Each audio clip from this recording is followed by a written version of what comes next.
أهلا وسهلا الغزالة ديالي، كي درتو لاباس عليكم؟ اليوم غنبارطاجي معكم طريقة تحضير الشريكات نتاع السردين بواحد الطريقة اللي كيجيو لذاذ وبنان وما تشبعوش منهم. فبالنسبة لهاد الشريكات غادي نحتاجو الربيع، قزبر أو مأدنوس، ومن الأحسن أنكم تكتروا القزبر باش كيجيو لذاذين وزوينين. وغنحتاجو لواحد 3 الفصوص تاع التومة اللي كيكونوا كبار اللي غنشدوهم ونحكوهم حكاكة رقيقة. هنا غناخدو واحد زلافة وغادي نديرو فيها الربيع ديالنا، وغنديرو التومة نتاعنا، وغادي نضيفو واحد الكمية ديال الحامض لأننا غنديرو غير شوية لأننا غادي نستعملو الخل. وغادي نضيفو كذلك الخل ديالنا كيف ما شفتوا، غنضيفو واحد شوية لأنني باقي غادي نزيد.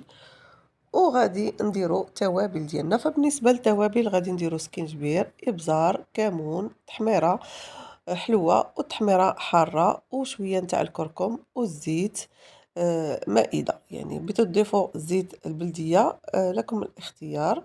أنا هنا اكتفيت فقط بزيت المائدة. غادي نخلطوا المكونات مع بعضياتها، وكذلك غادي نضيف شوية نتاع الخل لأني في الأول درت غير واحد شوية كيف ما شفتوا.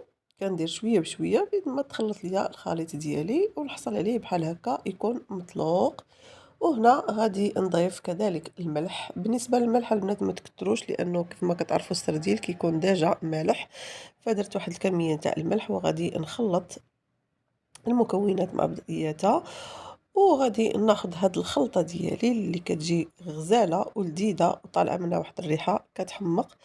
وهنا غادي نعمر السرديل ديالي. كيف ما شفتوا السرديل كتجيبوه كتغسلوه كتنقوه كتحيدوا ليه السلسول ديالو وتخلوه حتى يتسقطر مزيان باش ما يطلقش لينا الماء ديالو.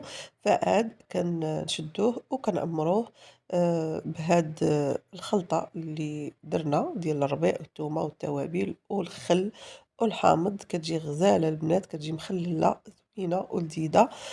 وغادي نشد السرديل ديالي وغادي نمرمدو في الدقيق ديال القمح.